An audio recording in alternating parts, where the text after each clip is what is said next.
Hi again.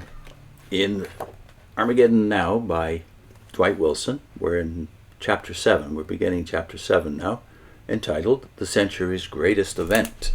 It begins with a quote from William Orr in The New Nation of Israel and the Word of God. This was published in 1948, by the way, the year Israel had become a nation. Here's the quote: "There isn't the slightest doubt that the emergence of the nation Israel among the family of nations is the greatest piece of prophetic news that we have had in the 20th century." Wilson starts the chapter 1948, like 1917, was a singular year in which momentous events relating to Russia and Israel again coincided. The independent state of Israel was born and East-West relations solidified into the Cold War. These revolutionary developments, churning in the wake of history's most devastating war, brought premillenarian anticipation of the end to its highest peak ever. Although the Six-Day War of 1967 would bring Israel's occupation of Jerusalem, and the Korean War or Cuban Missile Crisis might produce a greater Soviet threat, the juxtaposition of events in 1948 brought in the succeeding months a sense of expectation that would not be equated again.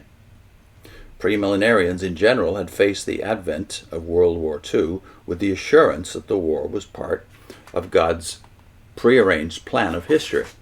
Various explanations, however, were offered in attempts to second-guess God's ultimate purpose in this new rehearsal for Armageddon. After Pearl Harbor, with America involved in the war, the Evangel magazine advised its readers, If you would learn God's purpose in the present world war, watch Palestine, and suggested that the war might lead to the final conflict of Armageddon. As the end of the war approached, the Evangel cited the prophetic news of London that just as the purpose of World War I had been the conquest of Palestine and the promise of the Balfour Declaration, the chief outcome of World War II might be the quote, emergence into prominence in politics and war of Gog, unquote. The Evangel commented, "It is amazing how Russia has been transformed in a few short years from a backward nation into one of the first rank.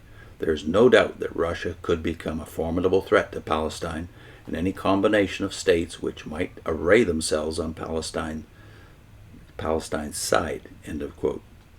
In 1950, in an article entitled Israel, God's Last Day Miracle, the author focused on the Jews as the central purpose of the war. Quote, "Just as it had taken World War I to prepare the promised land for the Jewish people, it took World War II to prepare the people for the promised land." End of quote. The Nazi persecution had been the impetus to drive them back to Palestine. On the other hand, a Moody Monthly article analyzed the war as a judgment on the nations themselves for their sordid and inhuman treatment of the Jews, including Great Britain in particular. Quote, "None can ever deny the debacle of dishonor, the British White Paper of May 1939, in which a great power sought to appease the Nazis, and yet 4 months later found herself involved in the deadliest war in her history." End of quote. In spite of such a variety of ideas, the premillennialists nevertheless agreed that whatever the purpose, it was all predetermined by God. When it came to the continuing question of the restoration, however, the proper sequence of predetermined events remained a matter of debate. The question was whether the restoration was to take place before or after the return of Christ, or whether it was to take place before or after the Jews' acceptance of Jesus as Messiah. The issue was not whether the Jews would be restored to Palestine, that was a foregone conclusion, but whether the current Zionist restoration was the final one as prophesied. The Sunday School Times avidly supported the current restoration movement, buttressing its claims by amassing authorities. A 1940 article said, quote, 3 years ago, the Sunday School Times met the challenge of those who were saying that the return of the Jews to Palestine in present-day Zionism was not a fulfillment of Bible prophecy, because the Jews are returning to their land in unbelief. In a valuable symposium published in the Times of May 1, 1937, the convictions of half a dozen sound Bible teachers were published, showing conclusively that Scripture predicts that the Jews will return to the land in unbelief before the Lord's return. End of quote. Likewise, the Evangel magazine carried the statement, quote, God swore that Israel should be regathered in her own land, unconverted, in the latter days. And they cite Ezekiel 36:24-38. Our Hope magazine expressed the belief that the hunger for land and for labor on the land was indeed God's keeping his appointment to meet with Israel again, but nevertheless it was only a partial restoration. The complete restoration would come only after the return of the Messiah and after Jewish national regeneration. And they cite Zechariah 2, verses 10-12. The invasion of Gog and Magog would come only after Israel was able to dwell safely and dwell securely in the land. And then Ezekiel 38, 8-12 is cited. And a situation is noted not in immediate prospect. And we can still say after 80 more years, that it's still not an immediate prospect, this security in the land. Apparently the issue was not conclusively decided, as the Sunday School Times allowed expression of the latter restoration view by Harry A. Ironside, even after the establishment of the State of Israel. Sometimes the later restoration idea was somewhat modified to refer to the complete restoration of all Jews, or a return to an extended Palestine. Such a view did not diminish the enthusiasm for the contemporary movement, for it was depicted as a necessary prerequisite to the restoration. In 1941, the Evangel magazine explained, quote, we have all been thrilled to watch the rebuilding of Palestine and the return of many Jews to that land through the efforts of Zionism.